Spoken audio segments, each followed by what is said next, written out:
Mon peuple saigne et ceci à flot. Chers membres de la communauté, regardez ceci voir. La vie d'un Congolais ne vaut-elle pas la vie d'un Ukrainien?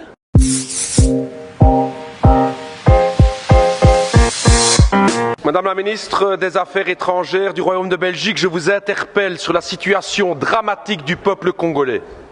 Je pose la question, pourquoi la Belgique n'intervient pas? Pourquoi la Belgique n'intervient pas pour aider la tragédie du peuple congolais à l'est du Congo?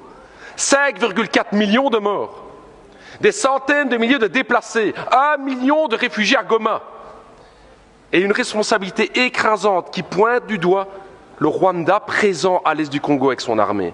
Et que fait la Belgique? Rien. Rien. Comment est-ce possible? Quand la Russie envahit l'Ukraine, à juste titre, c'est la condamnation. Ce sont les sanctions, ce sont les livraisons d'armes à l'Ukraine, mais quand il s'agit de la République démocratique du Congo, rien. On n'aide pas. La vie d'un Congolais ne vaut-elle pas la vie d'un Ukrainien? La vie d'une Congolaise ne vaut pas la vie d'une Ukrainienne? C'est la question que tous les peuples d'Afrique se posent. Pourquoi ce deux poids, deux mesures? Qu'est-ce qui se passe dans la politique belge aujourd'hui? Alors je vais vous le dire, Madame la Ministre, non seulement la Belgique ne fait rien, non seulement les États-Unis ne font rien, mais je vais me dire plus. Hier encore, l'Union européenne a signé un accord avec le Rwanda. Un accord sur quoi? La gestion durable des matières premières, nous y sommes. Le coltan, le cobalt, le nickel, le diamant, le cuivre. Voilà la raison pour laquelle la Belgique n'intervient pas. Business. C'est l'argent, c'est ce que mes amis congolais me disaient. J'ai travaillé 2 ans à Kinshasa et ils me disaient, Raoul, ce qui se passe en fait avec le Congo, c'est ça, c'est que notre sous-sol est plein de richesses et que l'Occident regarde pour se faire de l'argent, parce que ce deal avec le Rwanda, soyons clairs, c'est pas du Rwanda que viennent les diamants, c'est pas du Rwanda que vient le cobalt et tout. Tout ça vient de l'Est du Congo. J'ai envie de dire à tous mes camarades congolais et à l'ensemble des peuples africains, on le voit aujourd'hui, les puissances occidentales ne pensent pas à votre bonheur, elles ne pensent qu'à une seule chose, c'est l'exploitation de votre sous-sol. Vous pouvez aujourd'hui, vous pouvez croire à vos propres forces. J'ai envie de dire, moi, au peuple congolais, pensez à cette pensée de Patrice Emery Lumumba, cette force du Congo, justement. Pensez à Kwame Nkrumah, justement, le panafricanisme qui doit être là. Pensez à Thomas Sankara, qui disait clairement, effectivement, que les peuples africains peuvent prendre leur destinée en main. Ne comptez pas sur les gouvernements occidentaux pour vous soutenir, mais par contre, les peuples d'Europe sont à vos côtés, les peuples africains, pour vos combats, pour une vraie indépendance économique et démocratique. Alors, après avoir écouté des choses aussi effroyables, je pense que nous sommes en droit de se poser la question de savoir, ces Occidentaux se seraient-ils constitués en une gang pour massacrer et faire le carnage de notre peuple au niveau du Congo? Et ceci dans le but de s'approprier des ressources que regorgerait cette terre bénie? Si oui,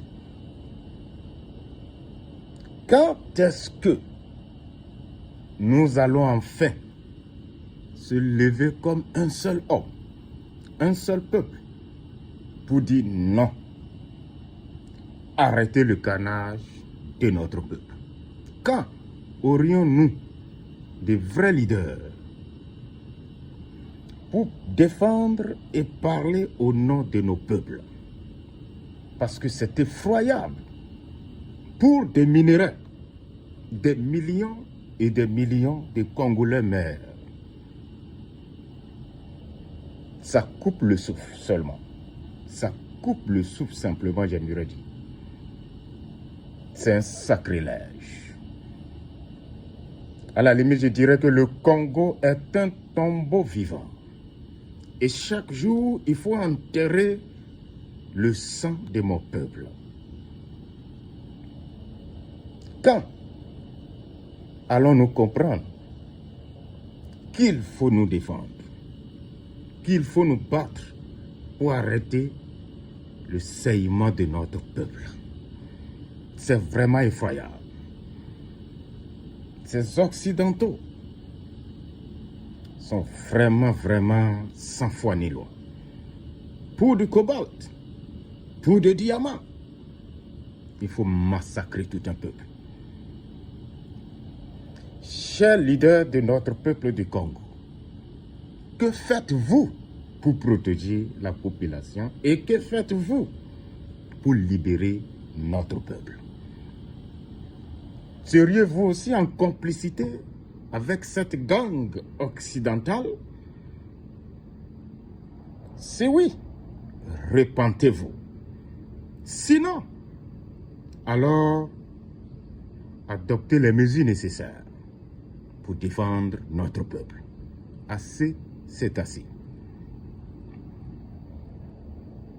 Si donc les Occidentaux ne se seraient pas constitués en gang, pourquoi organisent-ils le carnage du Congo?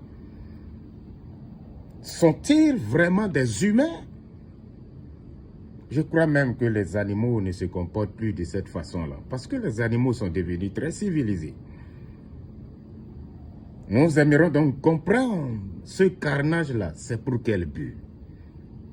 Chers frères, chers soeurs, chers membres de la communauté, j'aimerais savoir vos avis en commentaire.